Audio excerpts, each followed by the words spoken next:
I ran into this last week. Here's what fixed it for me. Setting up an ESIM on your Huawei device with Bell can be a bit tricky, but following these steps will make it easier. Step 1. Check compatibility. Ensure your Huawei device supports ESIM functionality. You can usually find this information in the device specifications or user manual. Step 2. Get your ESIM activation code.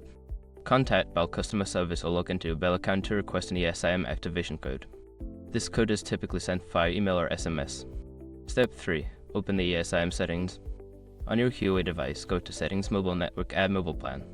This is where you will input your ESIM activation code. Step 4. Scan the QR code.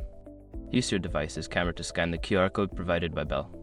If you received a manual code instead, select Enter Details manually and input the information. Step 5. Confirm and activate. Once the ESIM is added, you may need to restart your device to complete the activation.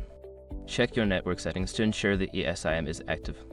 If you run into issues, make sure your device is updated to the latest software version, as older versions may not support ESIM functionality properly. I hope this helps you set up your ESIM smoothly. If you have any questions, feel free to ask.